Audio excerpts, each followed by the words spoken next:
Welcome to the Mary Mac Show, where we will be talking about your feelings, experiences, and pain following the death of a loved one.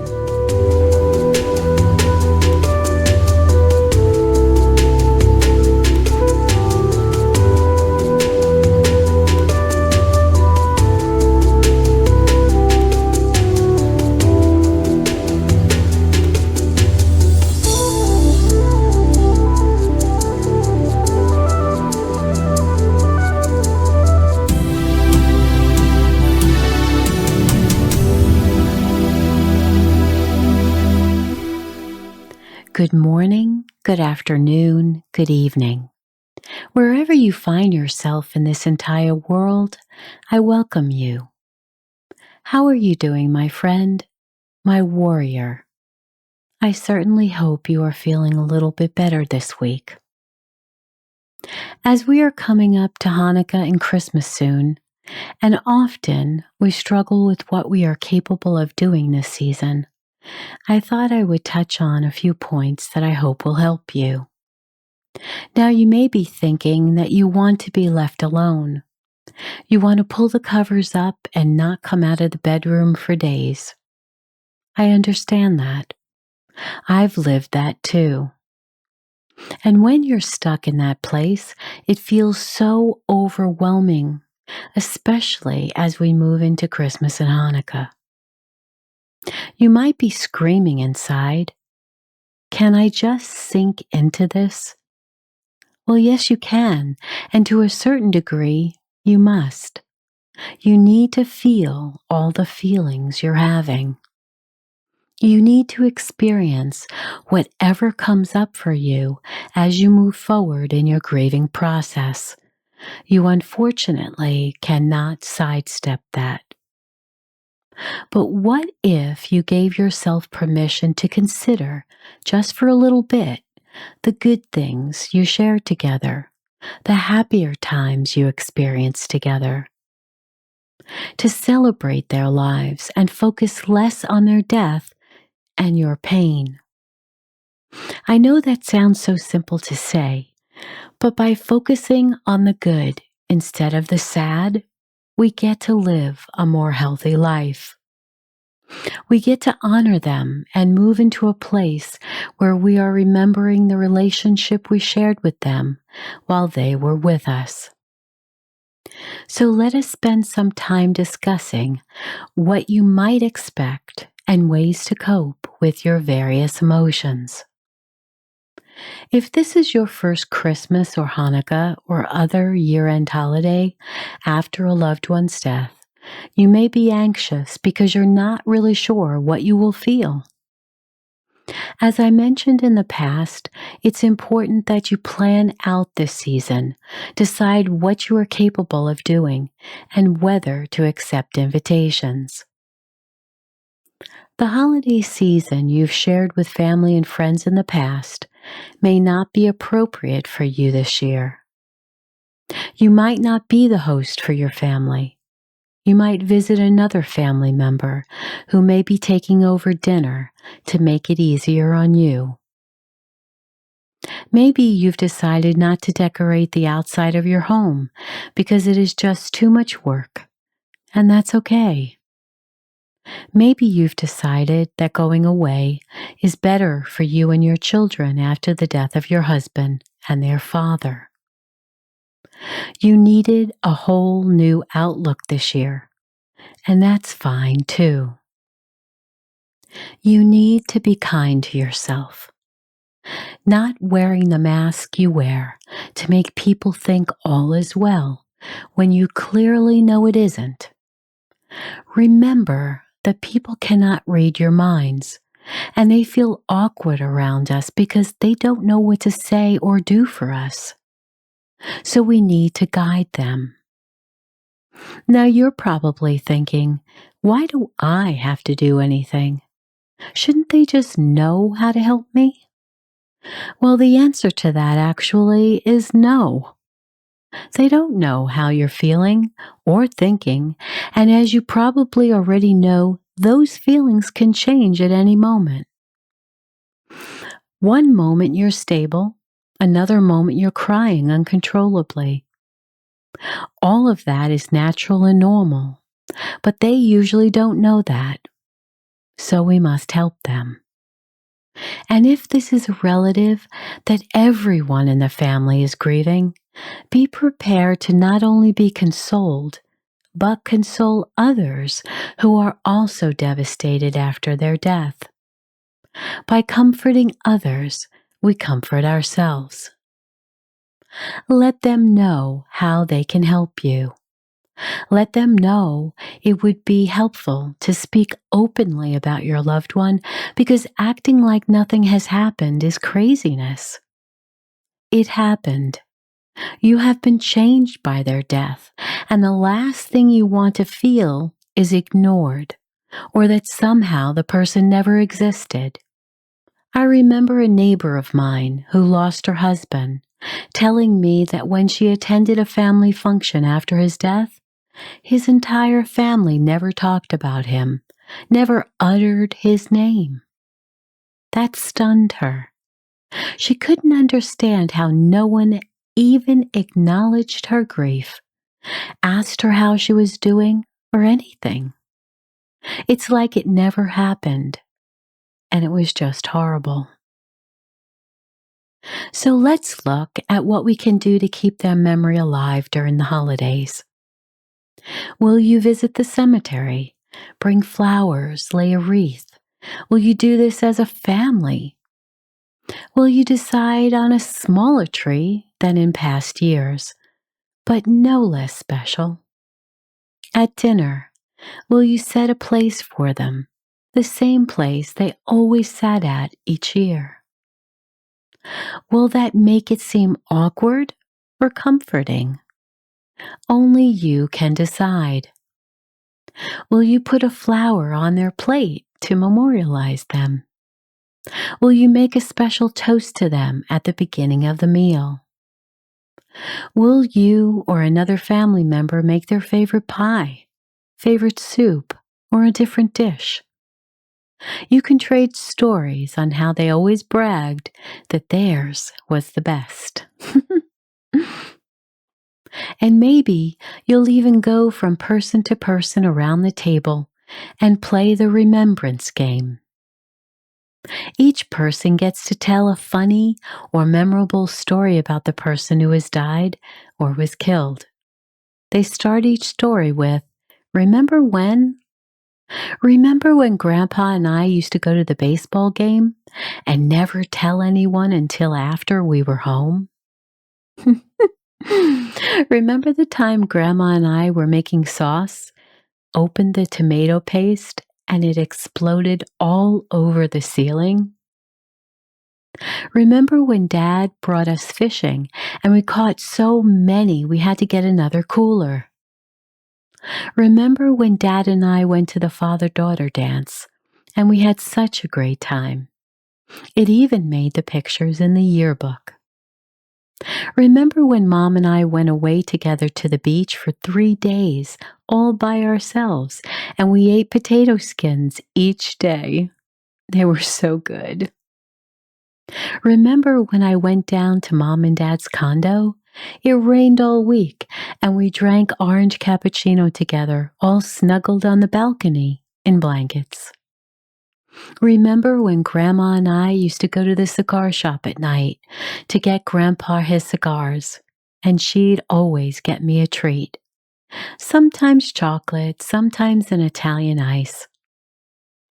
Remember when Cousin John and I tried for our driver's license on the same day?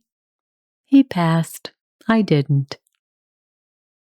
Remember when my whole family came up to college for my 21st birthday?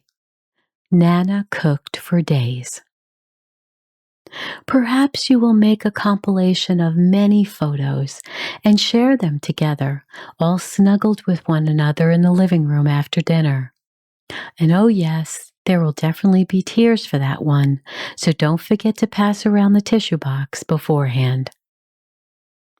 Maybe you'll light a candle on the mantle for your special someone in their favorite color. Or you'll decide to hang a stocking or wrap and decorate a special box with a slit on the top so the children can create pictures and adults can write notes of thanks to your loved one. Remember the stack of papers and colored pens. There's no reason this couldn't become a lovely annual tradition. Will you ask everyone to bring their favorite photos of your loved one and display them beautifully on one table in the home of your host or hostess? I wish I could tell you that Hanukkah and Christmas and your other year-end holidays will go smoothly for you. Chances are, especially if this is your first season without them, it will be difficult and a struggle. The difficult part comes in when you have no idea how you will respond at any given moment.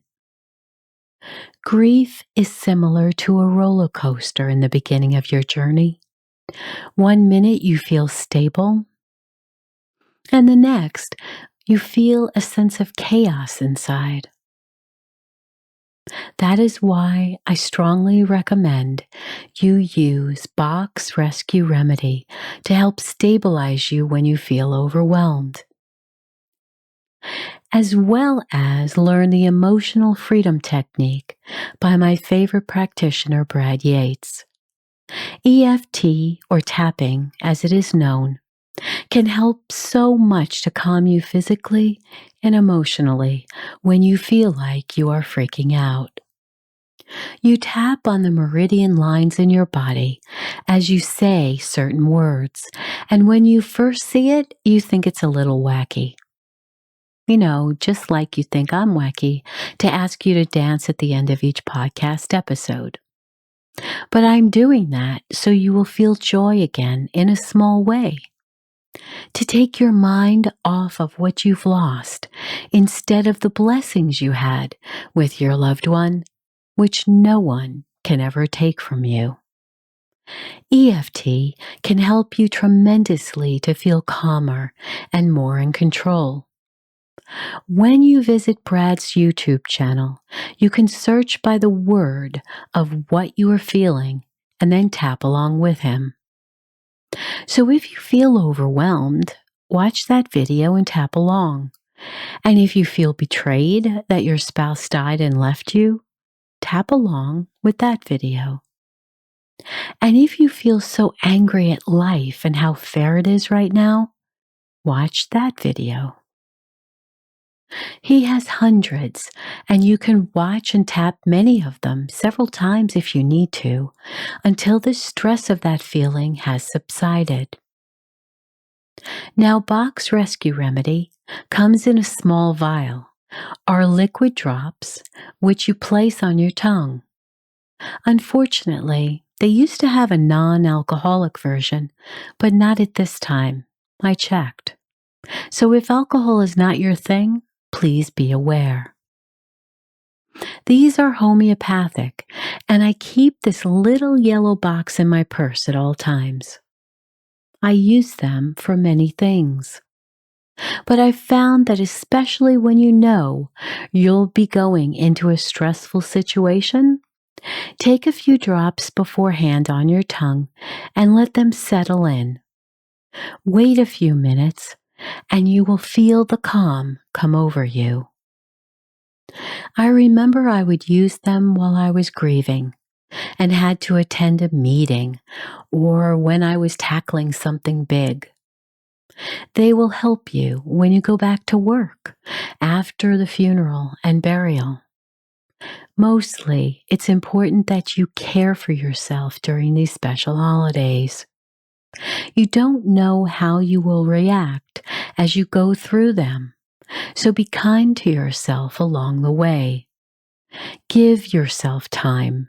Don't be embarrassed if you need to excuse yourself from the table, for instance, if you feel you are about to weep, or if you find yourself weeping uncontrollably. Everyone at that table knows you are grieving.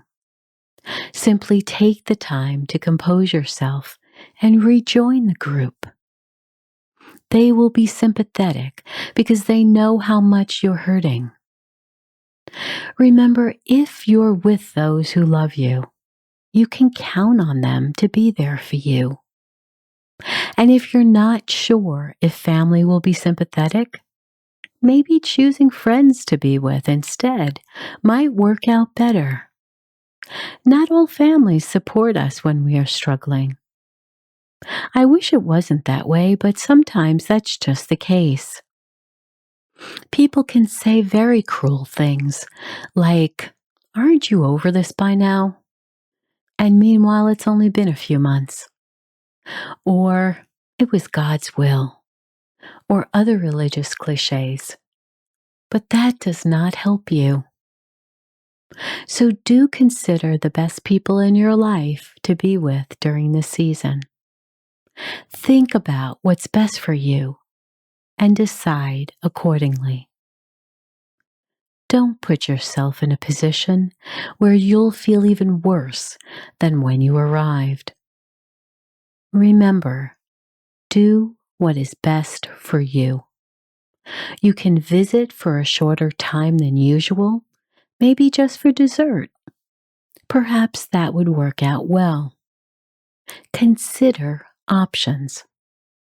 But whatever you decide, realize that all year long there are dedicated people around the world who are waiting to listen to your pain 24 hours a day, 7 days a week. If you are feeling blue and cannot cope with what's going on, take the time to go to my website, marymac.info, and on the top menu you will find a tab entitled Crisis Connections. There you will find phone numbers all around the world to a person who will be glad you called. You will have the ability to vent at the injustice you might feel at any given time, not just during holidays, but all year long. I want you to totally take advantage of these services. And don't even think about them being suicide hotlines. You might feel suicidal, you might not. You might just be really, really angry. And you need someone who doesn't know you at all to listen to your pain. So take advantage when you need it. Get it out of your system so you are in a better way. These are remarkable people, and bless them after you finish talking to them. So may you have a lovely Hanukkah and Christmas. I will be thinking of you and those whom you miss. I'm sending my love to you. So now let's get up and dance, dance, dance. And I know you still probably think this is silly, but would you just do it for me anyway, okay?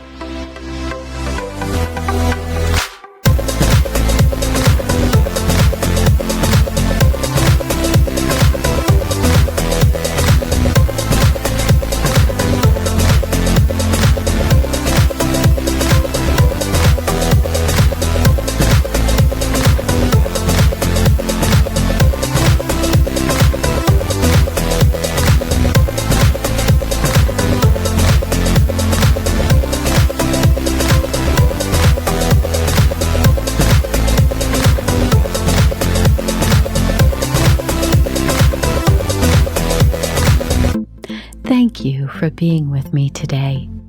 Remember to continue to write the 5 things each night in your journal that you are grateful for.